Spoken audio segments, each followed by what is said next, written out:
aqui e eu dou a palavra ao doutor. Obrigado, Anderson. Tá bem. Mais uma vez, bom dia a vocês todos, todas. Eu combinei com o Anderson que agora no primeiro tempo da manhã, ou talvez até durante a manhã toda, nós fizéssemos alguns comentários introdutórios quanto àquilo que nós vamos aprofundar na parte da tarde, onde virão outras pessoas que também têm o mesmo interesse que vocês. É pertinente isso, por isso a combinação com o Maurício, com ele, com o Paulo. Eu sou o Sérgio, eu acho que eu estive aqui outro dia, já me esqueci porque estive em cidades diferentes também. Sou muito agradecido pelo acolhimento da casa, por conhecer vocês, por estar aqui hoje novamente, podendo assim compartilhar alguma coisa que possa ser interessante, útil, dentro das temáticas próprias, não só em termos doutrinários espíritas, mas em termos de algo que tem a ver com os tempos atuais, o mundo contemporâneo, que é um tanto diferente do que nós tínhamos no tempo de Allan Kardec, em meados do século XIX. Muitas coisas são iguais ou muito próximas, mas inúmeros aspectos nós fomos vivenciando, observando acontecerem no mundo, e o Espiritismo continua sendo esse manancial de informações, de conteúdos, para servir como o norte de uma bússola que nós precisamos, para que possamos, estando na Terra, irmos progredindo espiritualmente, nos melhorando como seres humanos, como almas, como espíritos, e desse modo ajudando também a que todos façam o mesmo.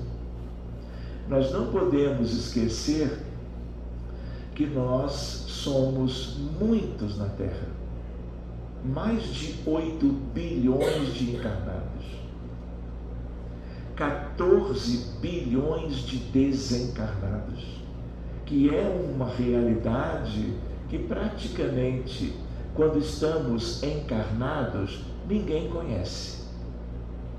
Nós temos notícias, nós temos noções que a própria doutrina espírita nos trouxe desde os tempos de Kardec, quando nós estudamos os livros fundamentais e, se possível, também melhor ainda, quando lemos as obras que ficam um pouco esquecidas do movimento espírita, a exemplo dos volumes da Revista Espírita. Então, o tempo tem passado e nós estamos observando que o nosso mundo parece que não vem progredindo. O progresso tecnológico, claro, vem acontecendo pela ciência de um modo geral, mas as questões morais, as questões vinculadas ao adiantamento dos espíritos na direção do reino de Deus, da felicidade, da emancipação moral, nós estamos notando que, salvo um caso ou outro, em número maior ou menor, nós estamos vivendo tempos muito difíceis.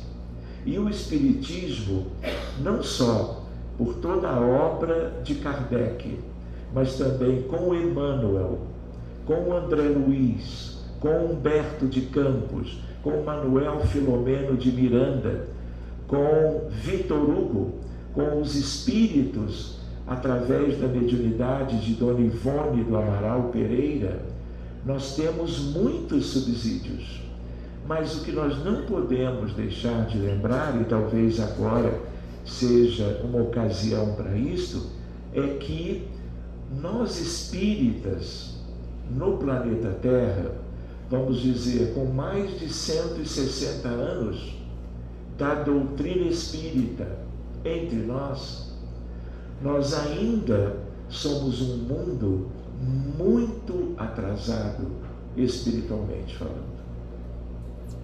Muito. Então, é importante que nós continuemos estudando, mas a ideia que eu queria lembrar é que nós somos muito poucos.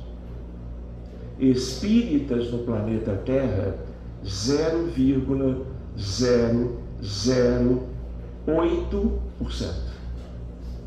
Um grãozinho de areia numa praia imensa.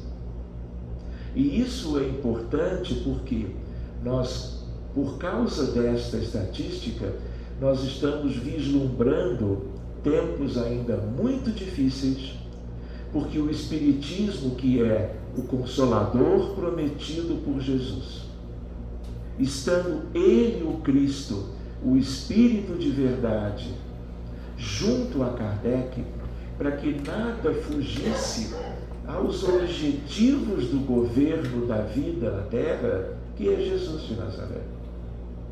Ele acompanhou tudo da chamada terceira grande revelação. A primeira, Moisés, o Decálogo, a segunda, ele próprio, corporificado na Terra durante vários anos, mostrando tudo de mais relevante para essa humanidade, e depois ele como que trazendo o que ele próprio prometera, o Consolador.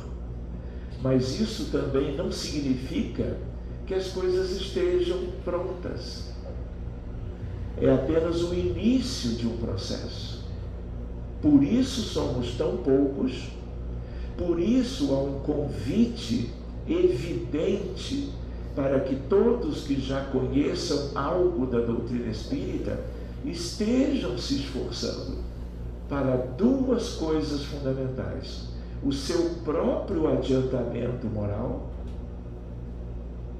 e, ao mesmo tempo, estarmos colaborando no dia a dia, em casa, no trabalho, na rua, numa instituição qualquer, para que outros mais conheçam os conteúdos doutrinários espíritas e, desse modo, sendo o Espiritismo como um tesouro para a evolução, o Espiritismo é como Jesus voltando e deixando os seus ensinamentos de uma maneira mais de fácil assimilação, explicando tudo que nós precisaríamos conhecer. Então, nós não podemos deixar de lado a ideia de que, se nós frequentamos um grupo espírita em Jaú, ou que seja num lugar qualquer, em qualquer parte do mundo, a nossa responsabilidade é muito grande. Em dois grandes sentidos, pelo menos. Nós não podemos continuar sendo os mesmos que nós éramos até então. Sobretudo as questões do apego às coisas materiais. Qual é a tríade devastadora? Caixa de bombons.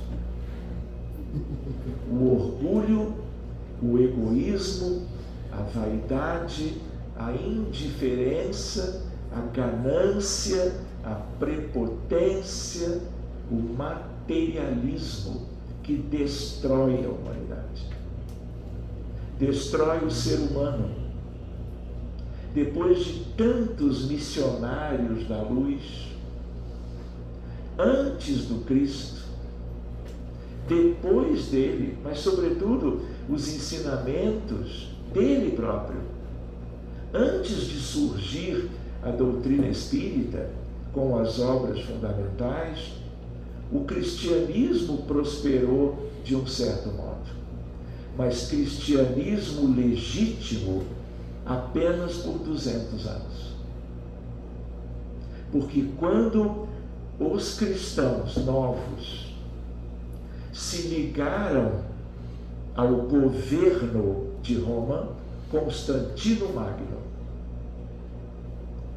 nós tivemos uma perda substancial, definitiva e que persiste até hoje, em que houve toda uma distorção dos ensinamentos de Jesus.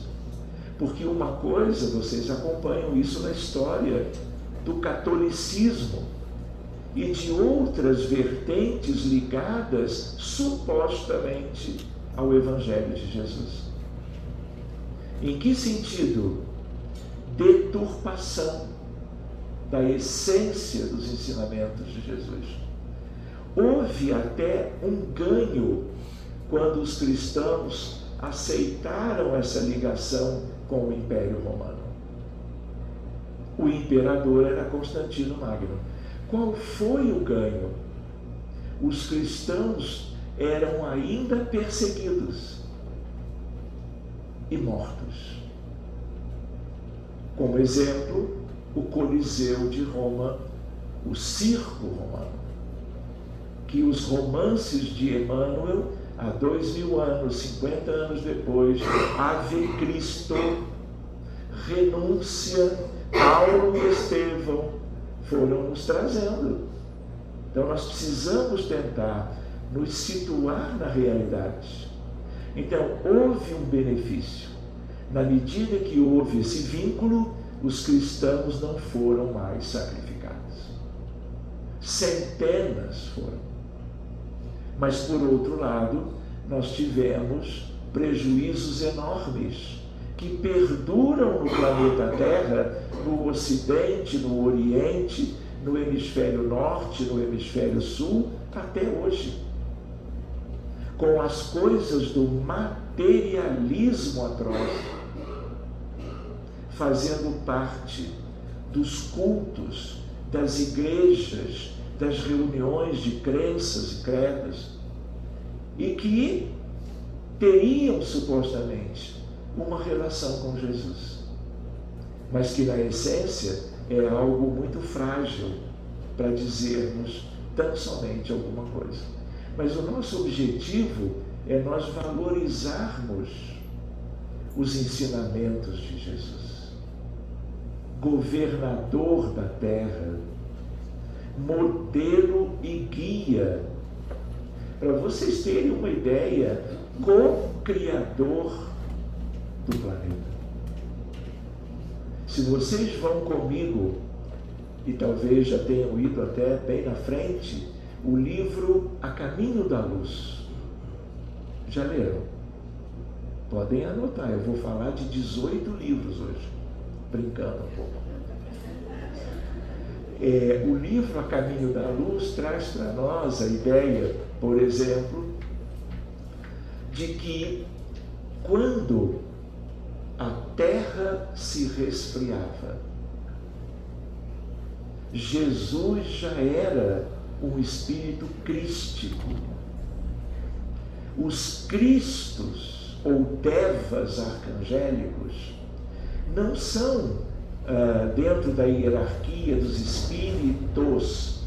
No livro dos espíritos, espíritos de primeira grandeza, de segunda e de terceira, os de primeira grandeza quem são? Os puros, puríssimos.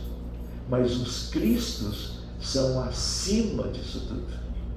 E só aos cristos divinos Deus outorga a cocriação e a direção dos mundos,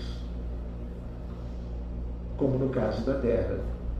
Se vocês lembrarem comigo a profecia do Filho do Homem, o profeta Daniel, um médium excepcional, profeta do Antigo Testamento, ele numa noite, ele sonha com a imagem de um homem muito bonito, encontrando um senhor de idade. Esse homem é Jesus de Nazaré. E esse senhor de idade não é? Numa figura humana, é Deus. E no encontro dos dois, Deus outorga a esse homem a terra. Do tipo, é sua. Cuide dela e de todos aqueles seres humanos e seres de outras espécies que naturalmente vão compor a vida no planeta Terra. E essa outorga, ela não é por um tempo, ela é definitiva. Por isso Jesus dizia: eu estarei convosco até o fim dos tempos, eternamente conosco.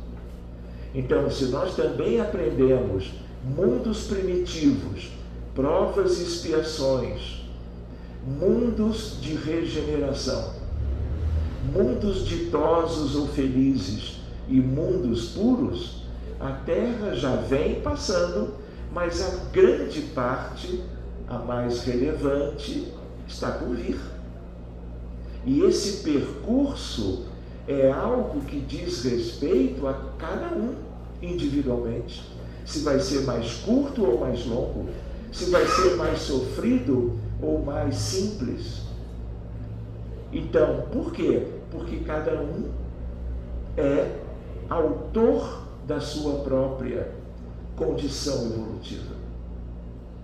Nós é que vamos escolhendo, vamos preferindo as questões dos vícios da tríade devastadora, ou vamos pensando no sentido das virtudes, compaixão, empatia, solidariedade, piedade cristã, caridade desinteressada, fraternidade.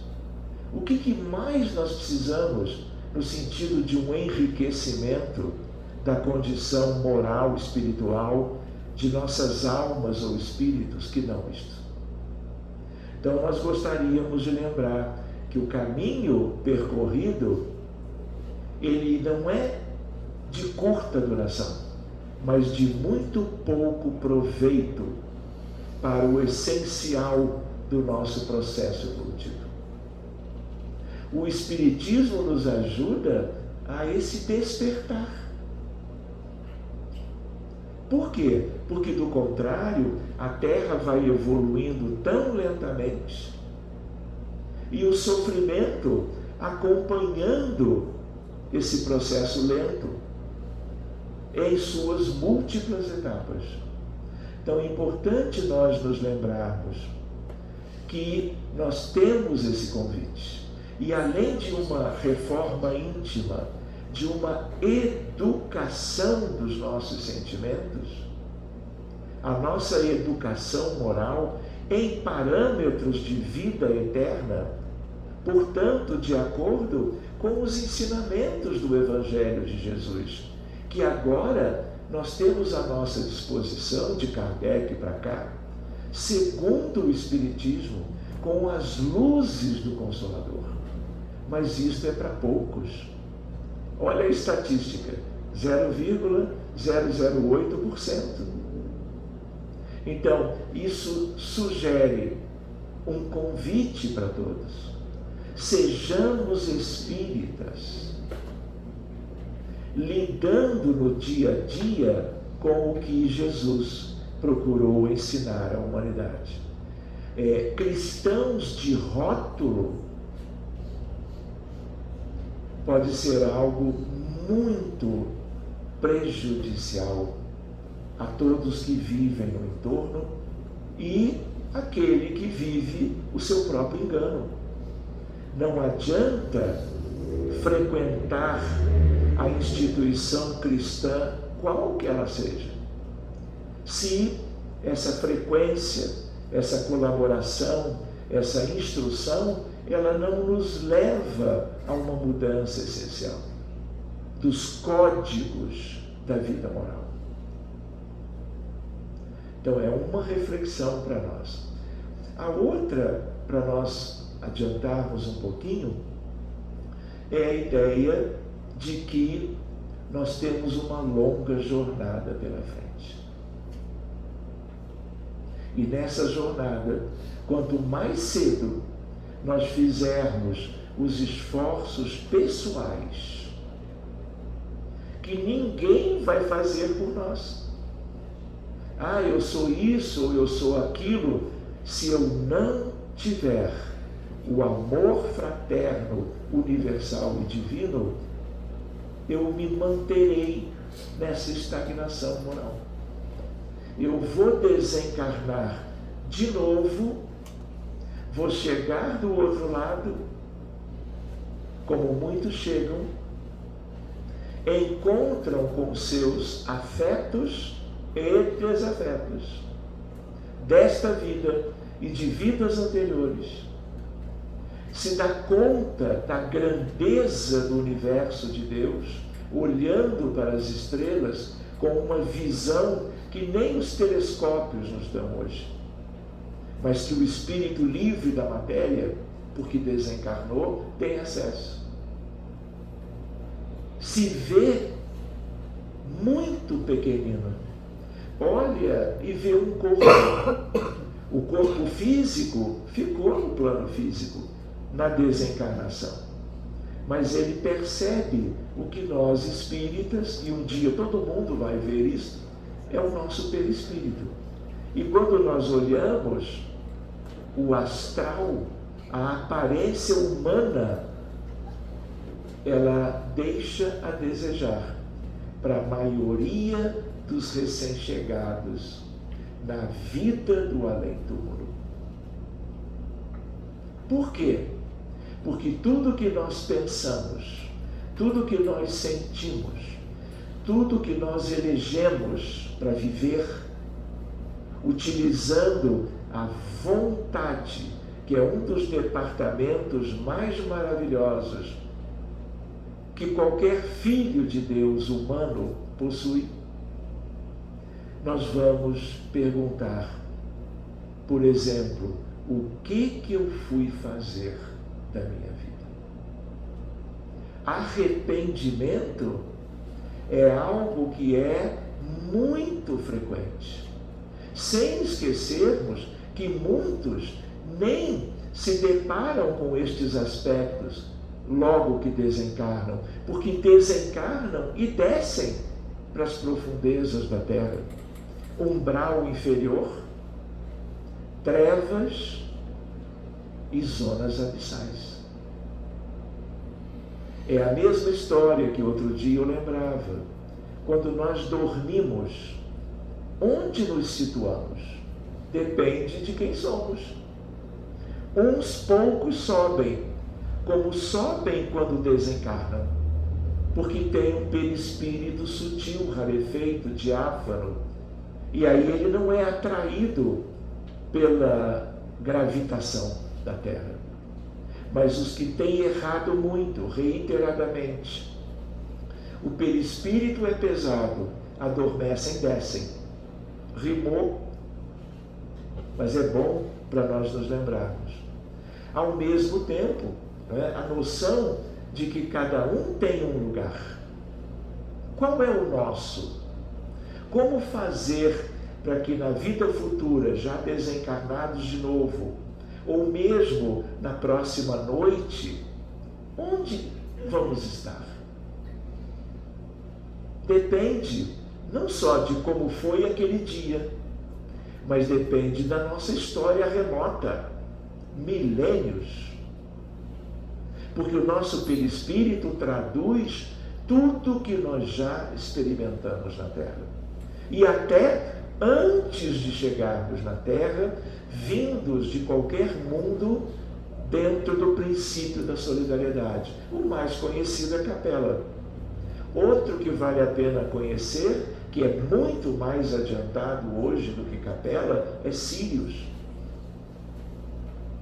Por isso que todas essas questões podem ser válidas de nós, sobre ela, dialogarmos um pouquinho. Então, importante nós irmos recordando essas coisas e buscando imprimir na jornada evolutiva, porque isso é uma coisa pessoal.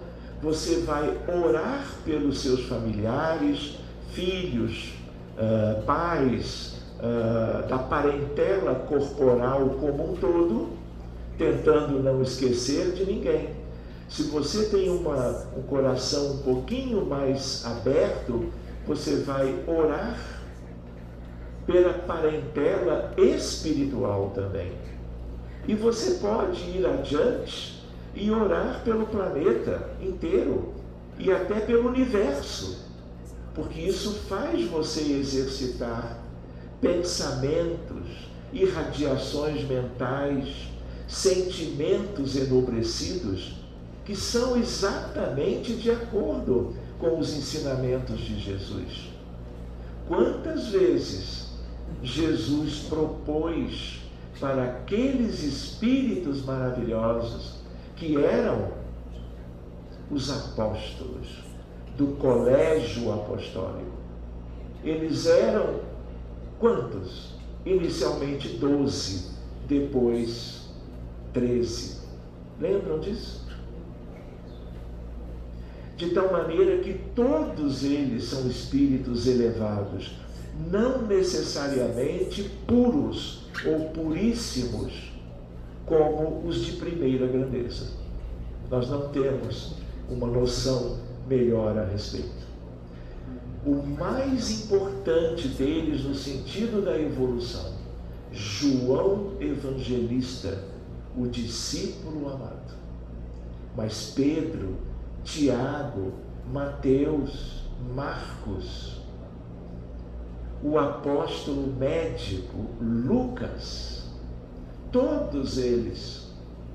Mas se nós recordarmos a história do cristianismo primitivo, João Evangelista foi o único que desencarnou pela idade. Mesmo assim, foi exilado em Patmos, na Grécia, e Jesus foi até ele e disse: João, a tua missão não terminou. Ele achava que ia desencarnar logo pela idade, mas ainda escreveu e faz parte do Novo Testamento o Apocalipse. E eu gosto de lembrar, se é de Jesus, nós espíritas pelo menos, devemos buscar conhecer todos os livros do Novo Testamento. E ainda por quê? Porque temos uma espécie de um privilégio. Espécie porque não há privilégio na lei de Deus. Tudo é para todos. Uns aproveitam primeiro, outros vão aproveitar depois. Que é a ideia de que nós devemos aproveitar a encarnação atual. Cuidarmos muito bem a que nós estamos nos dedicando. As coisas que contam de verdade para as realizações humanas no bem, não as nossas, as dos outros.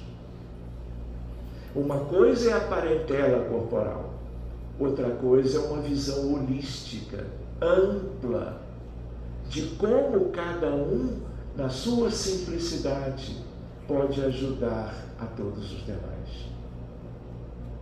Se não tínhamos começado, comecemos. Outra ideia para nós, do livro, então, A Caminho da Luz, lembram que eu comentei sobre a incandescência?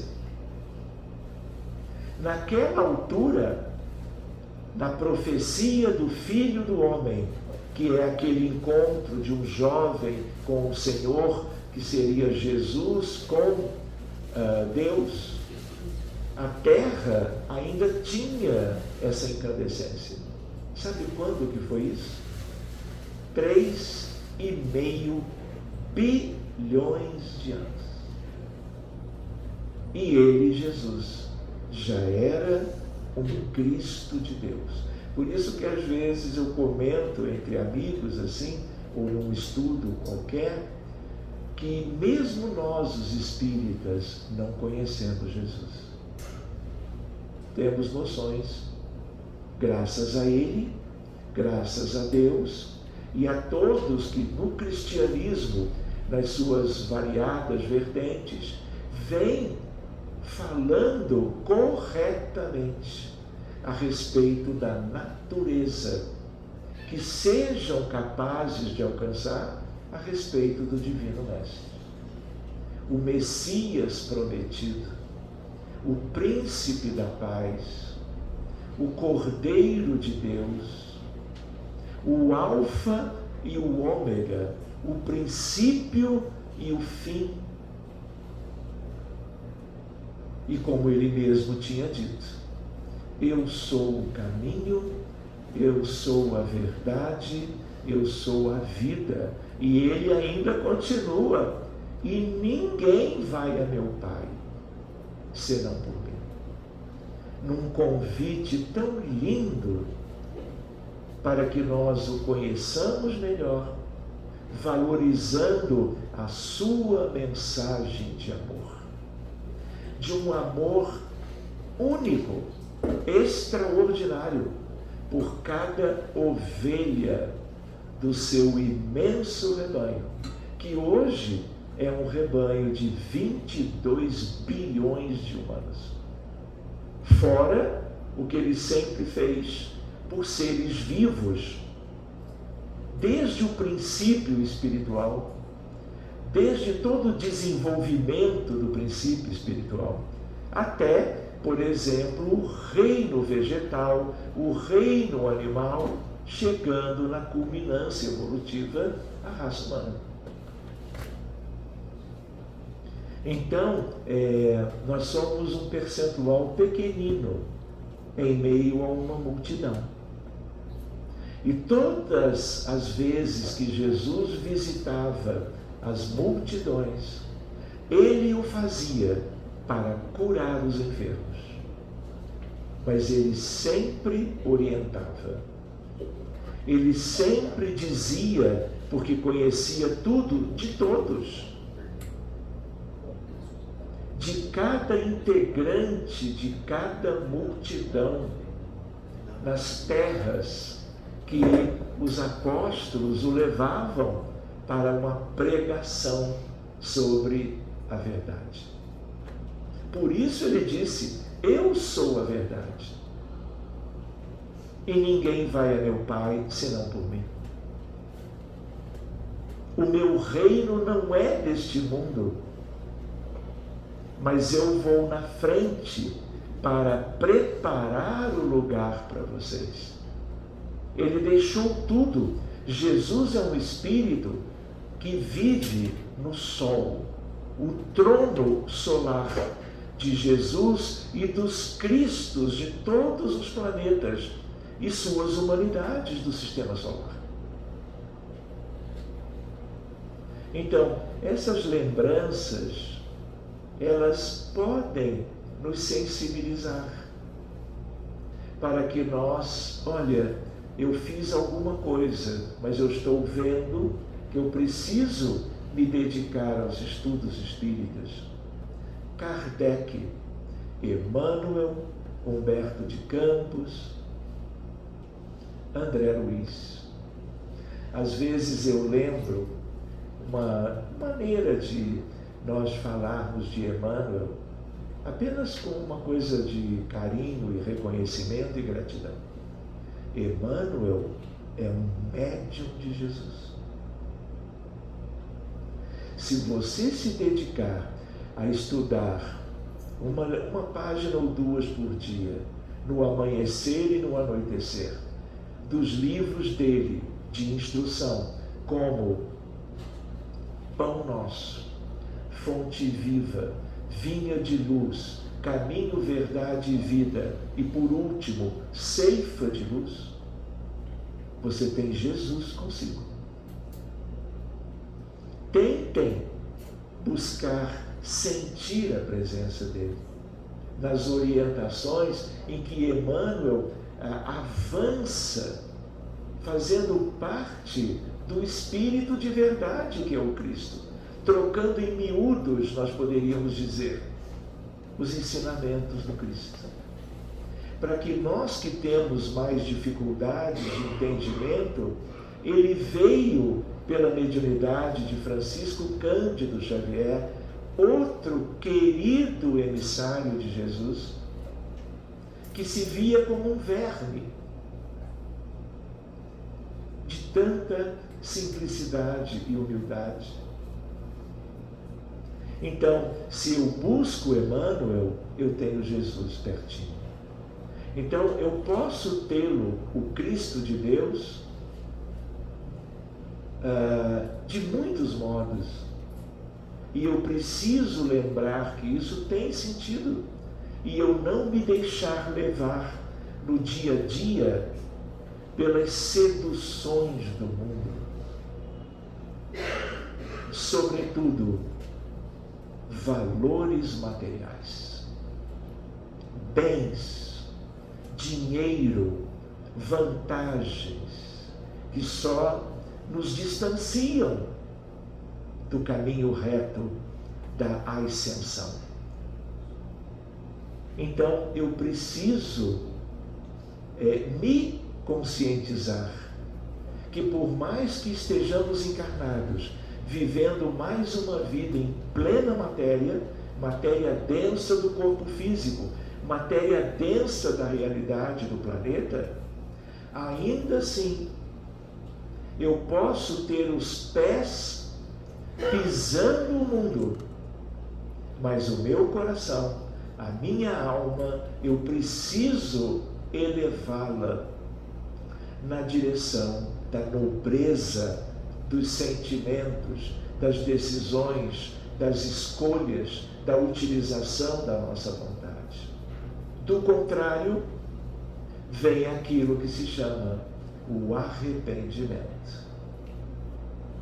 Não pensemos que é simples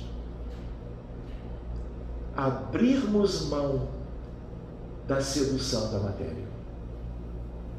Nós sempre tivemos dificuldades e o mundo inteiro vem vivendo isso tudo de novo quando reencarna cada um. E mesmo no movimento espírita, quantos problemas, quantas dificuldades, quantos equívocos de dirigentes, de médiuns, de estudantes da doutrina que ainda não alcançaram a mensagem precípua do Cristo. Mas a vida é eterna. É. Aquilo que não conseguirmos agora, vamos dizer que leve 1000 anos. Tudo bem. Mas aí o que acontece? Nós vamos vendo muitos avançando e a retaguarda evolutiva sendo nossa. Outra ideia curiosa para nós conversarmos, não é? Tem a ver, portanto, dos objetivos da casa espírita. O centro espírita é um farol de luz para o mundo.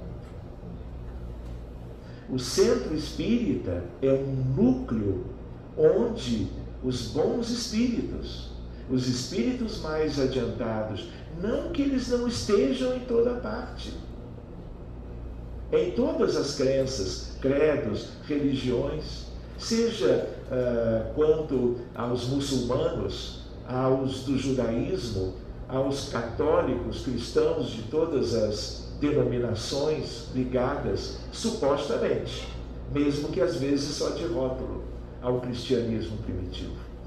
Mas a ideia de que a responsabilidade dos espíritas é muito maior. Pelo acesso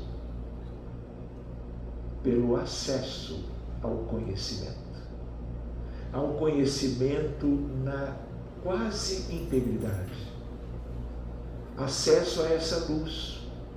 Então, tudo que os dirigentes espíritas promovem, em geral, são para beneficiar a comunidade, oferecer aquilo que vai fazer a diferença para que cada um que frequente se motive a fazer a sua parte e mude gradativamente a sua condição vibratória, humana, espiritual para melhor. Então, o centro espírita, ele tem essa característica. E no movimento espírita no Brasil e no mundo, nós temos uma longa caminhada pela frente.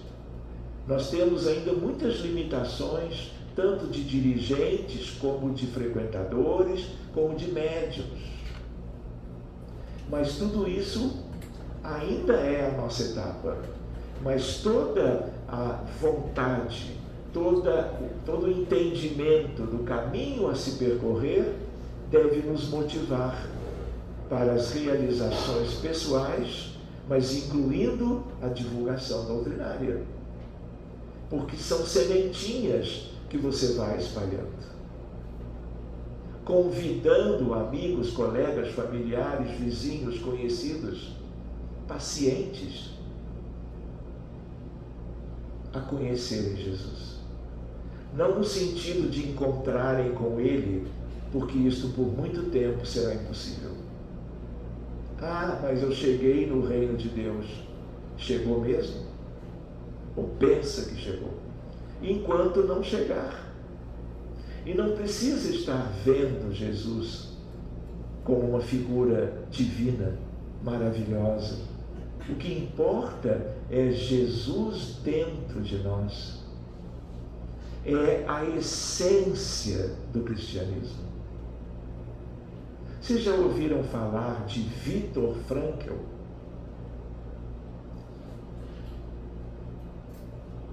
Eu vou deixar escrito, como sugestão de leitura, o livro dele, Em Busca de Sentido.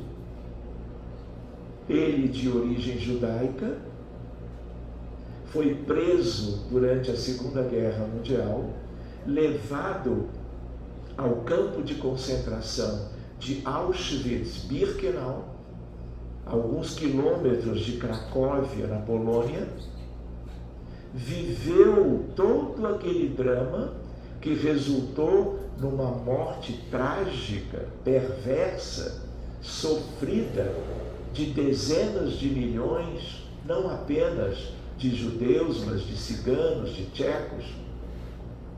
E ele sobreviveu. Quando o campo de concentração foi aberto, quando os russos chegaram primeiro e libertaram todos, ele tinha 35 quilos. Caquético, como eram caquéticos os que não tinham alimento e sofreram tudo além de câmara de gás e outras coisas. Pois bem, ele se torna psiquiatra e é um dos psiquiatras da história da medicina mais reverenciados. E ele traz uma coisa linda para nós, que eu me lembrei de novo agora. Todos nós, filhos de Deus, temos um núcleo saudável em nossas almas. Esse núcleo é Deus em cada filho. Nada, absolutamente nada, pode corromper esse núcleo que venha de fora. Nem o que venha de dentro, por equívocos ao longo da marcha evolutiva. Nós podemos corromper a periferia, como tem acontecido há milênios. O que parece que é do núcleo saudável, não é. Então, esse núcleo, nós podemos fazer com que ele tome conta, gradativamente, do Filho de Deus como um todo, expandindo, desenvolvendo, como amor e caridade. Estudo. Uma ideia para nós anotarmos, talvez: cada filho de Deus evolui em 2 aspectos, não só na Terra, no universo de Deus. Primeiro aspecto, ciência universal. Todos os filhos não foram criados simples e ignorantes, como aprendemos com Kardec. E aí nós vamos gradativamente ao longo dos milênios, dos milhões de anos da caminhada evolutiva, nós vamos crescendo nesse aspecto. Às vezes eu brinco dizendo, olha, vai ter que estudar química, biologia, matemática, uma tal de física, né? Literatura, sabe? Vai conhecer os idiomas, vai crescendo. Mas tudo isso é um adiantamento moral em parâmetros de horizontalidade. Por isso, você hoje tem na Terra um desenvolvimento tecnológico, científico, jamais imaginado há meio século atrás. Não é verdade? Mas o que acontece? O ser humano imperfeito, com a tríade, que é mais do que 3, a tríade devastadora, está vivendo há milênios aqui e continua se comprometendo perante as leis de Deus. Em que sentido? Nós tivemos guerras ao longo de todos os últimos séculos. 6.000 anos da escrita, nunca tivemos 100 anos de paz. Nós estamos aqui em Jaú conversando sobre algo que possa ser proveitoso para nós, há 50 guerras agora. E não é só Ucrânia, faixa de Gaza, Cisjordânia, Iêmen, Síria. Hoje, há horas atrás, Estados Unidos e Israel estão bombardeando o Irã. E o Irã revidando. Mais uma. E a África, com a qual ninguém se importa? Quantas guerras? 54 países no continente lindo da África. Dezenas de conflitos. Sudão, Sudão do Sul, República Democrática do Congo, Burkina Faso, Somália, Nigéria, Eritreia, Djibouti. E as coisas acontecendo. Miséria como consequência. Fome, desnutrição, alta mortalidade infantil. E o mundo esquece essa desigualdade e a vida que nossos irmãos iguais a nós estão levando. Enfim, outra ideia então para nós, por exemplo, suicídios. 2026. Estamos hoje terminando o mês de fevereiro de 2026. 2025, 1.100.000 casos de suicídios. Um suicídio antes da pandemia a cada 40 segundos. Organização Mundial da Saúde. Pós-pandemia, pelo luto, pelo lockdown, pelo isolamento social, pelas angústias, pelo medo da morte, pela depressão, durante e pós-pandemia. Quando virá outra? Hoje, um suicídio para cada 33 segundos. Organização Mundial da Saúde. Tem outros dramas que eu vou deixar para mais adiante. Não vou comentar agora, mas é mais grave ainda. Então, o nosso Anderson, ele está impondo. Ele está impondo um break, não é? Um intervalo para um café, uma água, uma conversinha de corredor. Então vamos aceitar a bela sugestão do nosso amigo e pode retomar a segunda parte. Muito bem. Vamos então prosseguindo no nosso... Agora sim eu te vejo. E aí nós estávamos falando do que? Era espiritismo? Não era? Um tal de Kardec, né? Mas em que... Isso. Eu não me lembro exatamente onde eu parei, mas alguém comentou comigo logo depois que nós fomos começar o intervalo, né, que eu tinha comentado em relação ao progresso, vamos dizer, de superfície, mas especialmente horizontalidade. Eu tinha comentado que todos os filhos de Deus, em qualquer lugar do universo, na condição humana, uma vez alcançando-a, deve buscar progredir. Tanto nessa questão que nós chamamos de ciência universal.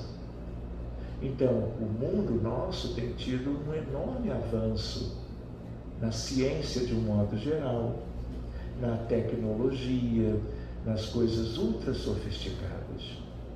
Aí eu lembrei das guerras. Querem ver dois exemplos? Nós temos a ideia dos drones. Quando os drones surgiram, progresso científico, não é? Ele surgiu para que o ser humano pudesse olhar as coisas de cima e ver de uma maneira que nós não tínhamos como ver, porque o avião, ele vai longe demais, muita altura. O drone não, você controla e vai observando quantas cidades lindas, turisticamente falando, você obteve uma noção melhor com os drones. Mas a humanidade é tão imperfeita e cruel, e os drones, hoje, e já há um tempo, anos, vêm sendo utilizados para matar, com mísseis, bombas de alto poder destrutivo, porque a mesma tecnologia fez os países aumentarem o poderio de destruição das suas armas. E aí juntou uma coisa com a outra. A guerra na Ucrânia é uma guerra muito baseada nos drones destrutivos, que saem da Rússia e vão atingir as cidades, dentro de mais uma guerra recente, tão lamentável como todas, como esta que nós temos agora. A mesma ideia, o laser. O laser é uma coisa linda para a medicina, para ajudar as pessoas. Em física, uma ideia, o laser não é uma luz, ali é vermelho também, mas aquela é uma luz comum. O infravermelho é outra questão, mas a ideia de que o laser seja ele da cor que for, o mais comum é o vermelho, é um feixe de luz coerente, em que o caráter ondulatório, cada feixe é igualzinho aos que estão embaixo. Isso é que dá a característica do laser. Então nós usamos laser, por exemplo, se a pessoa tem retinopatia diabética e tem uma cegueira por causa disso, pelas lesões do diabetes mellitus na retina, retinopatia, o laser pode melhorar muito a visão. Mas o que a humanidade andrajosa, perversa em boa parte, vem fazendo com o laser? Mira telescópica para matar. Então, a ideia da horizontalidade, que mesmo assim é maravilhoso. Todo o avanço da medicina, até o novo paradigma surgir, faz parte dessa horizontalidade que é para o desenvolvimento da humanidade. Ciência universal, astronomia, astrofísica, cosmologia, medicina, bioquímica, neurociências, tudo lindo, para se conhecer a realidade, tanto a realidade do planeta Terra, como uma realidade transcendente. Então, mas o outro aspecto é o aspecto da verticalidade, da ascese, da ascensão. Lembra que eu comentei termos os pés nas estradas do mundo, mas nossas almas não devem ser do mundo, quanto a um mundo tão atrasado do ponto de vista moral. Nós temos que ter, se somos obrigados a reencarnar, e todos fomos e somos. Ah, é? Então tá bom, eu vou fazer as coisas do dia a dia do mundo convencional, humano, mas sempre fazendo boas escolhas. Mas eu não quero pertencer a este mundo no sentido de enquanto ele for o que é. Eu não posso me afastar, porque a reencarnação é projeto evolutivo para toda essa gama de espíritos que tem a ver com o planeta dirigido por Jesus. Mas eu não posso ser do mundo. Uma coisa é estar nele, outra coisa é pertencer a ele no sentido de repetir as mesmas circunstâncias, escolhas equivocadas de uma grande parte dos habitantes da Terra. Então, a ascensão é nós nos despojarmos do materialismo, do apego, e projetarmos o nosso espírito para que ele vá na direção da prosperidade moral, da libertação do mal, do vício, da tríade devastadora: orgulho, egoísmo, vaidade, indiferença, ganância, materialismo desenfreado. São aspectos da falência moral de cada um. As guerras têm a ver com isto: dominação, ocupação de países, territórios.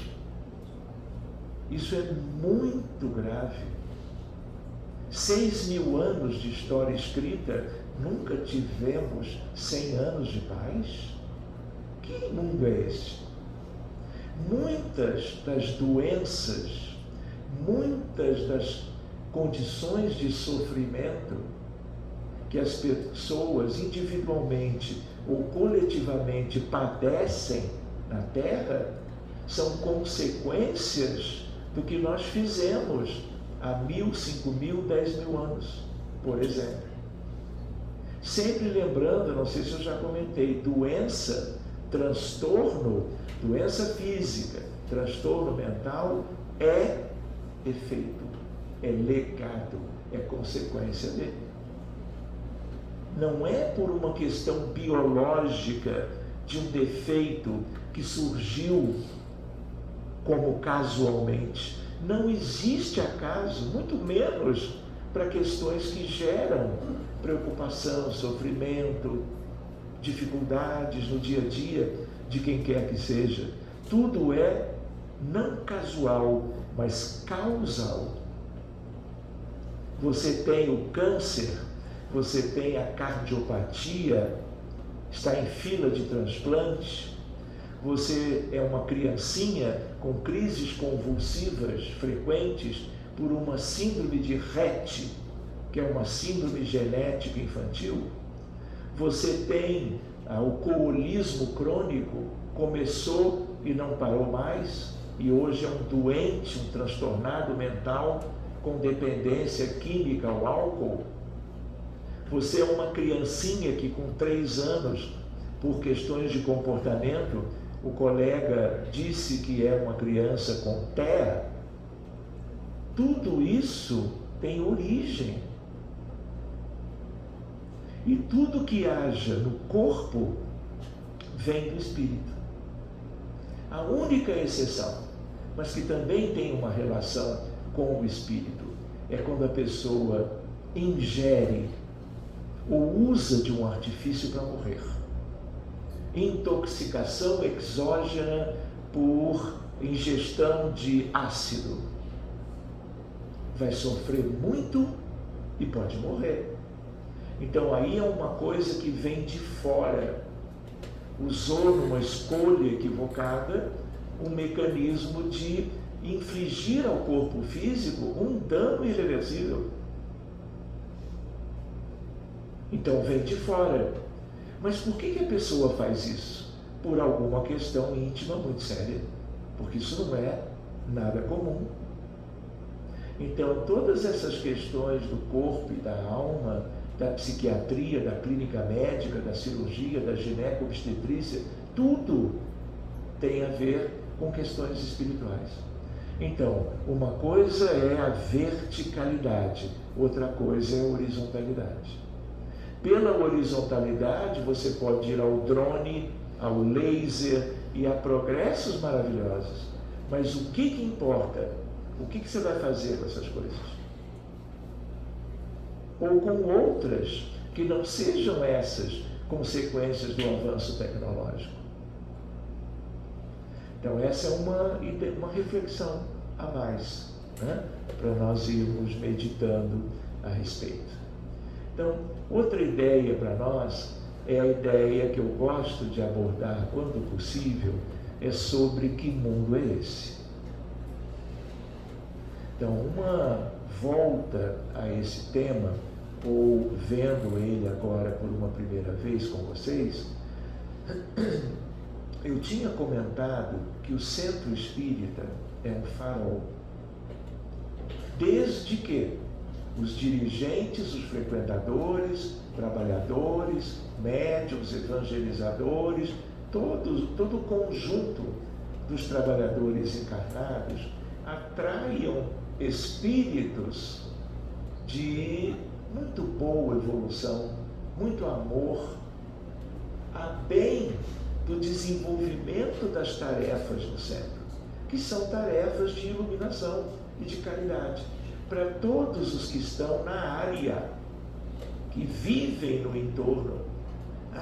Em Jaú tem 3 centros, eu gosto mais daquele, porque tem uma afinidade, mas tem os outros 2 que também procuram fazer um bom trabalho. Não há centro espírita que não procure isso, não é verdade? Então, importante nós lembrarmos que os centros têm esse papel. Mas quando nós trabalhamos a ideia da mediunidade, é importante conhecer a casa planetária. Em que sentido? Quando nós estamos no centro, na igreja, no shopping, na rua, num ambiente de trabalho comum, uma agência bancária, onde for, você está encarnado, mas em torno de você há uma boa parte de espíritos desencarnados que habitualmente estão nesse umbral médio.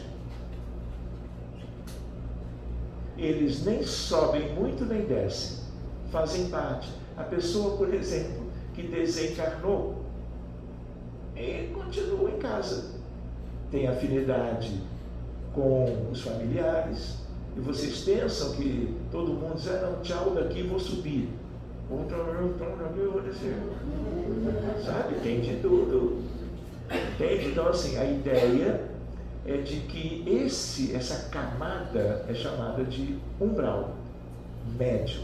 Então a palavra umbral, sugiro, não sou só eu, que você coloque um adjetivo. Por quê? Onde é que André Luiz foi quando morreu, quando desencarnou? Era um lugar legal?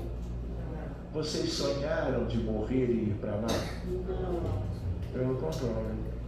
Estou fora, não é verdade? Porque era um lugar feio, escuro, espíritos rastejando pelo chão, gritando, e ele lá sem saber o que fazer, chamando-o de suicida, e ele sabia que ele tinha morrido na cirurgia.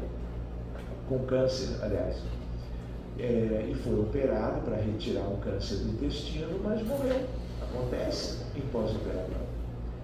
Por mais que haja competência médica no entorno. E aí ele fica 6, 7 anos vivendo isso.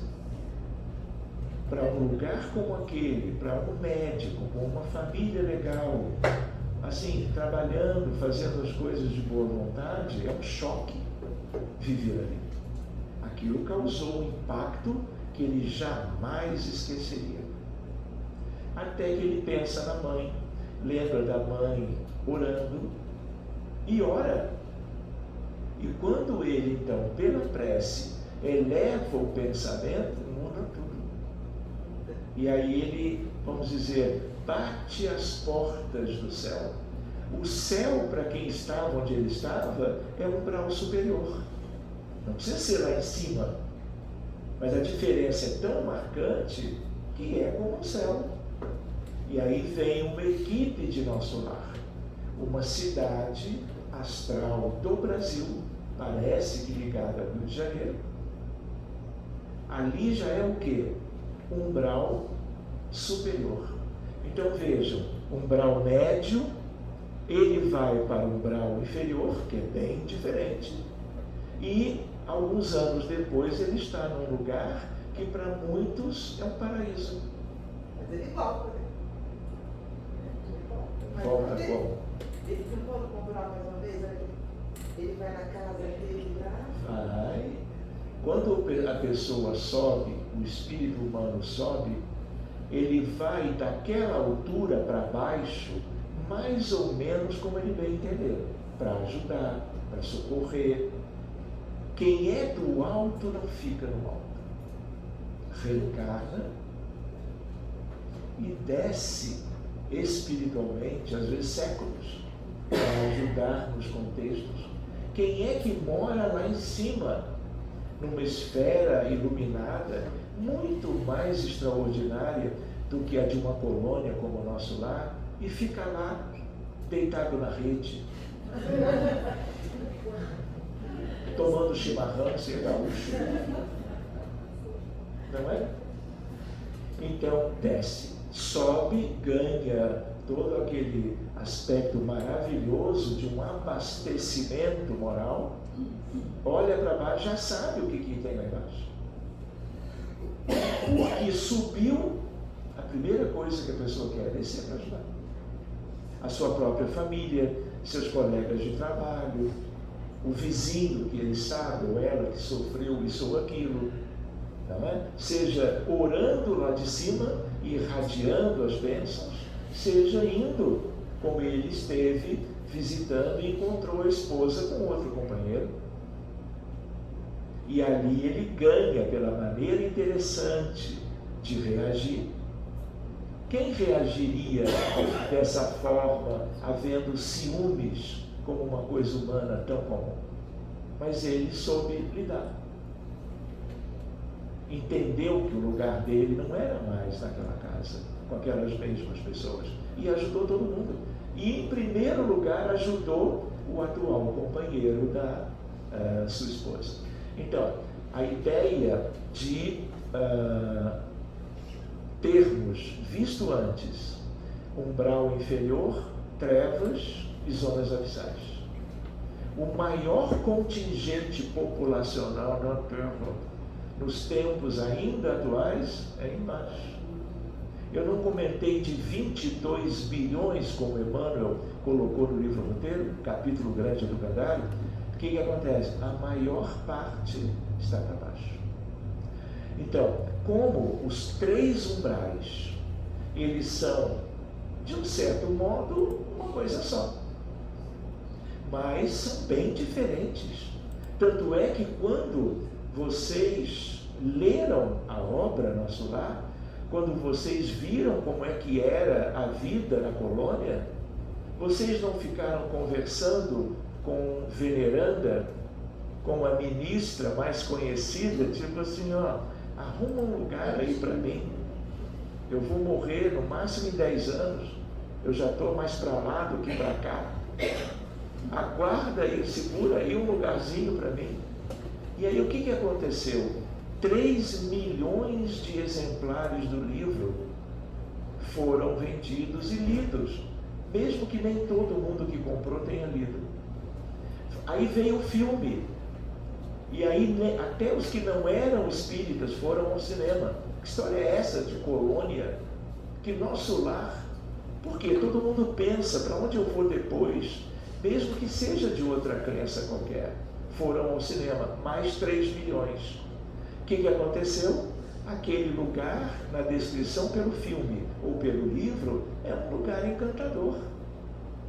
E aí Veneranda começou a receber pensamentos de todo o Brasil e de outros países com brasileiros, espíritas sobretudo. Ela não suportou. Aí ela convoca os engenheiros siderais, porque todo mundo que chegava para ela mentalmente, por favor, arruma um lugar para mim. E aí, sabe como é? Para mim e para minha família. Aí já são 6, 20. E ela tentando administrar aquele peditório coletivo. E ela, super generosa, tudo indica que Veneranda seja Isabel de Aragão. Vou contar de tarde alguma coisa sobre ela. Isabel de Aragão. Aquela que era casada com o rei de Portugal. É aquela do episódio da multiplicação das rosas. Depois eu conto, tá? Pois bem, o que acontece? Toda a colônia Nosso Lar é de origem portuguesa. Assim como houve a colonização lusitana no Brasil, espiritualmente eles também vieram. E a própria Rainha Santa de Portugal, Isabel de Aragão, é uma das ministras da colônia. E aí o que acontece? Ela contrata, no sentido espiritual, os engenheiros. E eles disseram, olha, para tanta gente, nós não podemos expandir o território no mundo espiritual. Só para vocês terem uma ideia, mas depois eu falo. Então não tem como atender todo mundo. E aí o engenheiro disse, olha, dona Isabel, Veneranda, só se forem puxadinhos. Conhece essa história? E todo mundo sabia que é melhor, ela própria, é melhor ter condições de viver em puxadinhos de Nosso Lar do que em castelos nas trevas. Então, a população cresceu muito por causa disso. Mas voltando, deixando a brincadeira de lado, a ideia é de que essa colônia, ela é, vamos dizer, umbralina superior, e já é motivo de desejo, vontade de acolhimento. Só que a coisa não termina aí. Assim como para baixo tem várias etapas, o que tem também? Logo acima do umbral superior, arte, cultura e ciência. Ah, é? É. Mas todas elas para brindar a humanidade de benefícios extraordinários. Quem dirige essa esfera? Leonardo da Vinci, que ao mesmo tempo cultíssimo, cientista e um dos mais maravilhosos pintores da história da arte no planeta Terra, como Rembrandt, como Renoir e assim por diante. Então Leonardo é convidado por Jesus, ele é um espírito muito elevado. Acima contexto de arte, cultura e ciência, amor fraterno, universal e divino. Porque esse amor está acima de cultura, de ciência, de arte. E a mais alta de todas, a do governo da vida. Jesus não mora lá, mas ele administra com a falange sagrada dos Espíritos do Senhor o planeta Terra. Quem constitui a falange sagrada? Maria de Nazaré, sua mãe espiritual, convidada por ele para vir de Sírios para protagonizar tudo o que dizia respeito à vinda dele como governo na terra. José da Galileia, João Batista, o chanceler da justiça, o senhor dos degredados, os apóstolos, que são 13, incluindo Judas Iscariotes, um espírito maravilhoso, que se atrapalhou naquela altura, querendo ajudar, e acabou colocando, um certo modo de dizer, os pés pelas mãos. Os 72 discípulos. Lembram do livro Boa Nova, de Humberto de Campos, Chico? Leiam o capítulo Os 500 da Galileia. Essa é a falange sagrada. E alguns integrantes reencarnam, outros não. Maria esteve uma vez na matéria e depois administrando e fazendo tudo até hoje.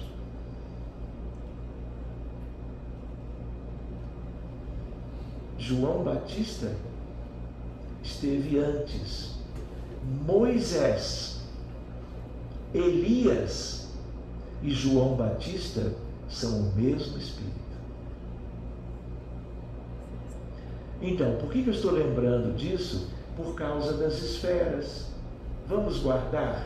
Aí alguém pode perguntar, mas Sérgio, de onde você tirou essas informações? Sugestão de leitura. Mais uma. Eu falei 18, não foi? Está seguindo, até de noite. Prepare-se.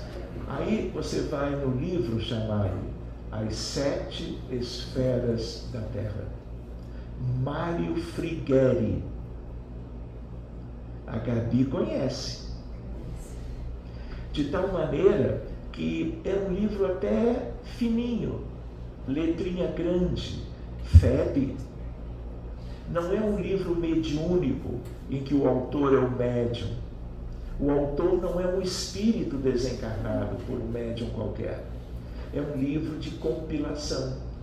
Ele, muito experiente, com muita leitura, foi lendo tudo, compilando e colocou na obra. É lá. O que são as 7 esferas? Acabei de mencioná-las. Só que ali você tem muito mais dados.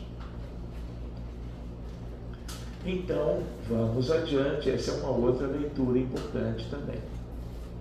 E o centro espírita, ele fica aonde? Nessa questão das esferas.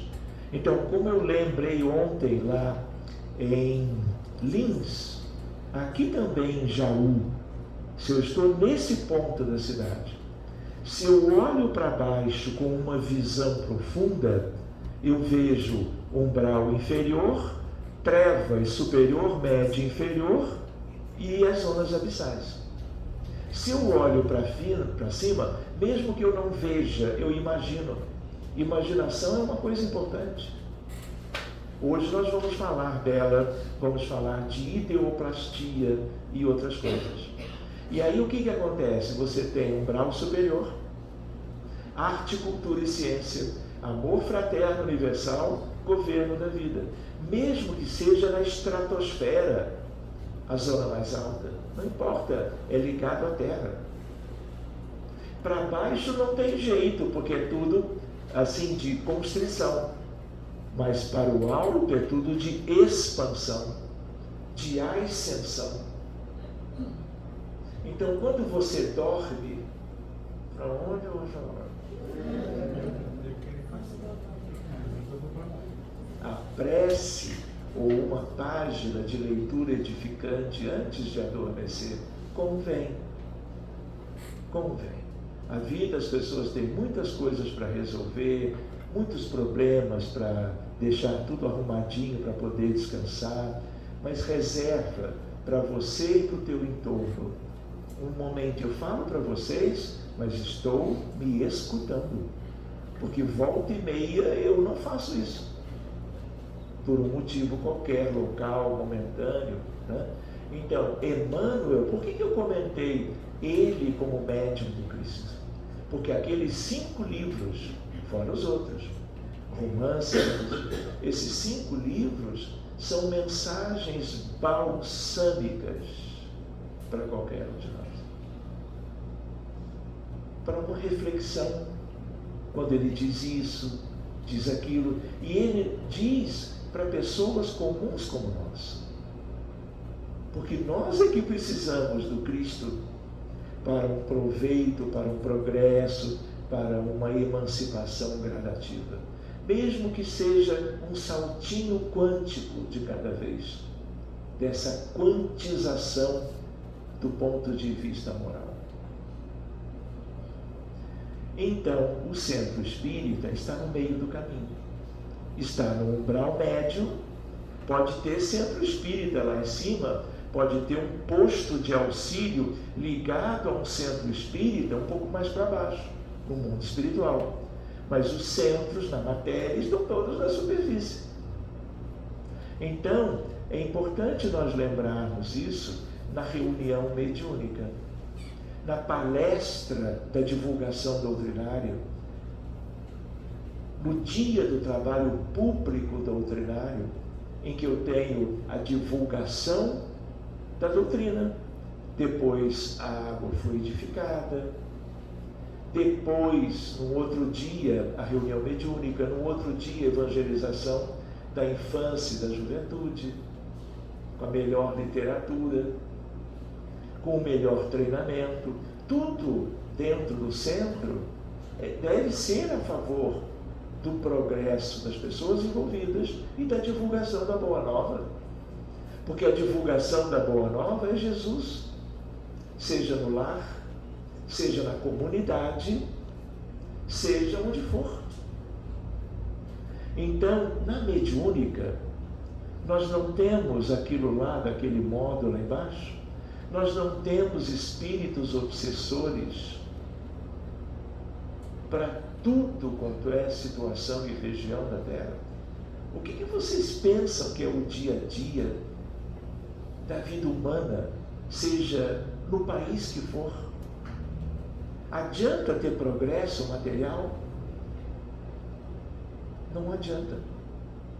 O progresso material tem a sua razão de ser, mas se ele te afasta do caminho do progresso moral, ele é tudo que não devia estar sendo valorizado por você, porque ele é um atalho, ele te afasta do caminho reto.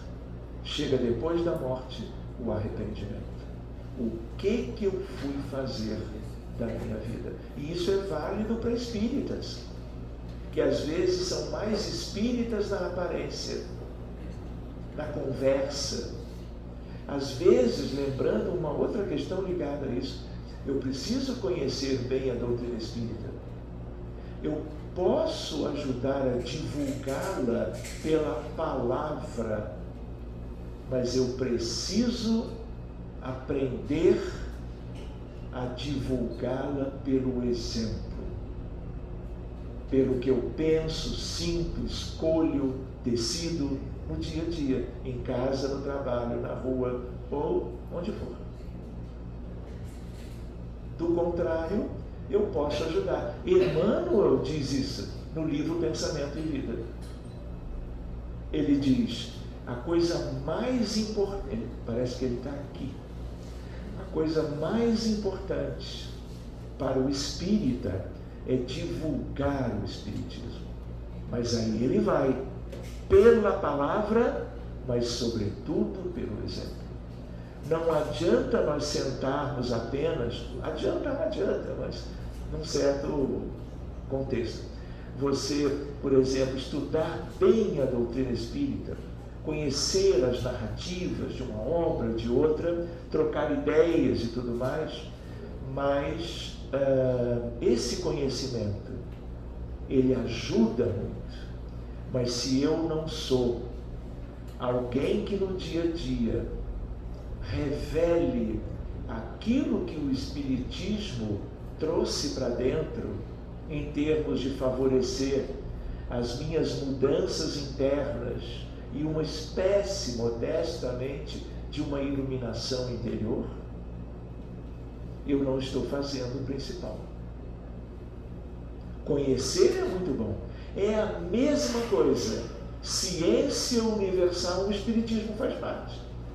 Você pode ser um ótimo orador, mas quando se envolve em política, religião, crença, pontos de vista, você põe os pés pelas mãos. Quantos espíritas vivem a polarização política no Brasil? Bem delicado, não vou entrar nessa vertente agora. Então, todo cuidado é pouco. O que é de Jesus é somente dele, para ser nosso. Por isso ele veio. Então, é uma ideia para nós. A reunião mediúnica favorece que espíritos nas zonas inferiores sejam atraídos para médiuns de psicofonia, psicografia, mas especialmente vidência e psicofonia. Vamos ver isso hoje à tarde, de um modo bem razoavelmente interessante. E aí o que acontece? O médium vai receber aquela entidade. Vai haver uma ressonância psíquica, uma sintonia, o diálogo fraterno, ou um outro mecanismo que talvez à tarde ou amanhã nós abordemos, que permite o resgate, a ajuda e a remessa para lugares maravilhosos, seja um posto de auxílio, seja um hospital numa colônia. André Luiz não foi para a colônia. Para onde em primeiro lugar? Para o hospital. Depois é que ele se liberou, porque os ajudantes, os instrutores magnetizavam o abdômen dele para cicatrizar aquilo que teve uma origem que nem se soube qual foi. E vocês lembram do nosso lar? Tem um momento em que ele se oferece aos instrutores. Olha, eu sou médico, lembra disso? Eu estou a fim de ajudar, porque ele logo viu que a coisa, apesar de ser uma colônia como aquela, ali é uma porta de entrada para espíritos que desencarnavam, como aconteceu com ele próprio, em condições precárias. E o que o instrutor, com toda a sua sabedoria, não, André, você ainda não está preparado. Algo assim. E para onde que eles enviam, André? Para ele se preparar. Uma caixa de bombons. Para onde foi? Não chegou a tanto. Fazer faxina. Não chegou a tanto. Oi? Ele pegou uma vassourinha lá. Ele foi para a Câmara de Retificação. Com quem? Como era o nome daquela senhora? Super humilde. Rosa, não.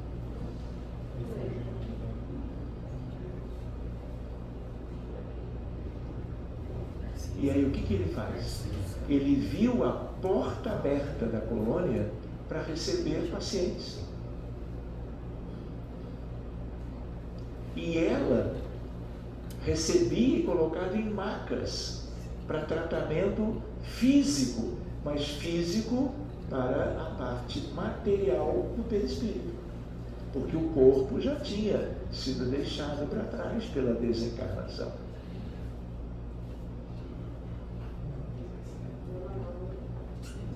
Você está buscando outra fonte.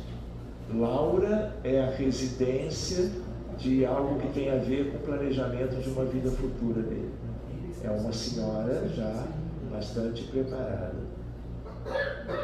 É interessante isso em sala de aula, né? O aluno vai lá e usa o Google, né, para chegar na frente e dizer: vou esperar você para ver se você acha. Agora, todo mundo está sabendo do artifício que você lançou mão para saber o nome dela. Enfim, ele se prepara com ela, não é, na câmara de retificação, para depois, então, ele sair ajudando. Quanto aprendizado ele obteve? Lembram de um momento em que ele era recém-chegado ainda na colônia e ele estava com um guardião percorrendo, vamos dizer, um lugar que tinha uma rede eletrificada. Porque nem todo mundo que quer pode entrar em nosso lar. Mesmo sendo uma colônia um pouco mais elevada, ainda acessível a quem vem um pouco de baixo. E como todo mundo entende, só de olhar na vizinhança, que era uma colônia de felicidade, de luz, é natural que as pessoas queiram entrar. E aí vocês lembram? Ele muito assim solícito, gentil, ele diz assim: a senhora pode entrar sim. E aí o guardião, alto lá, André.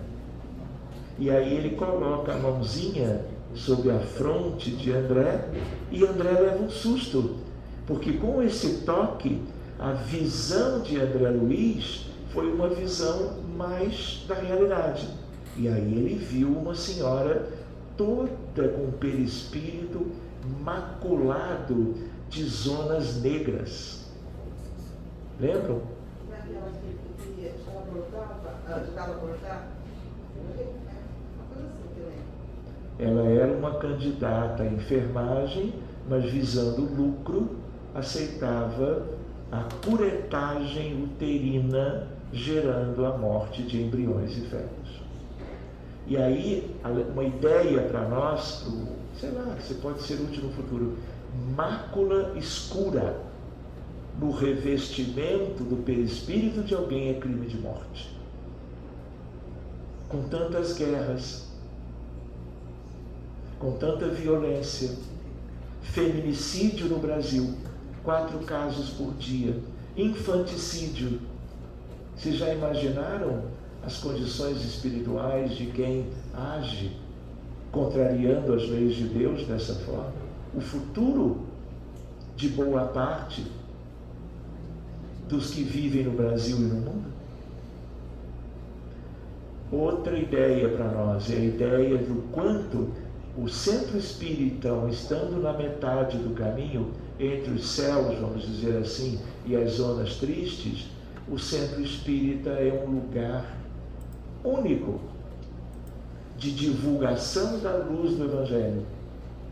Mas, ao mesmo tempo, a prática mediúnica, a mediunidade exercida seriamente, ela pode muito em seus efeitos de caridade, de acolhimento, de libertação e de cura das pessoas. Das pessoas obsidiadas por aqueles que moram lá embaixo, mas acompanham os encarnados dias e noites. E muitas vezes ajudando a gerar doenças, transtornos mentais e doenças orgânicas. Então, em geral, existem outras crenças queridas que também têm grupos mediúnicos de trabalho, de sua maneira, por experiências dessas religiões, todas lindas, sempre que tiver o objetivo de ajudar, é luz para o mundo. Não importa. Nós não podemos julgar porque é diferente do que estamos acostumados. Pelo contrário, enalteçamos todo e qualquer trabalho de caridade da parte de quem quer que seja. Tenha uma religião ou não tenha nenhuma. Porque o que importa não é a crença, não é a rotulagem de fé, é a ação. Então, meus amigos, a ideia é de que nós temos muito que conversar.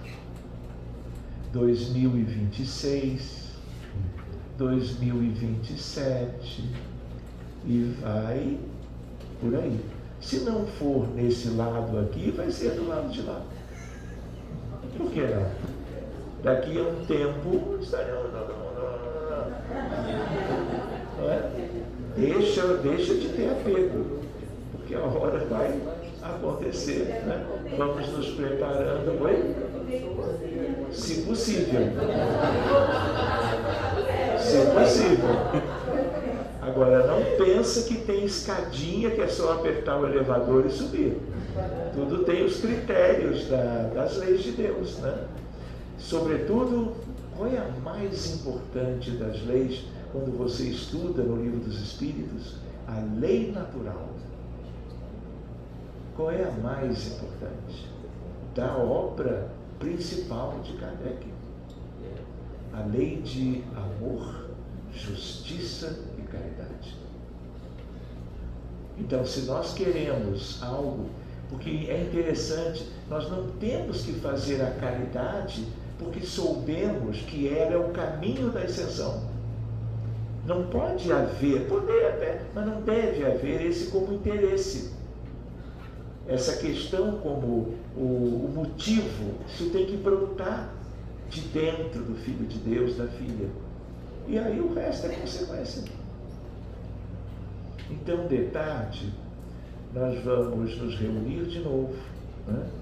E vamos ver vários aspectos além desses. Então, bom almoço para vocês e no mais tardar, às 3h01, nós estaremos, não é? Sentando para conversarmos mais um pouquinho.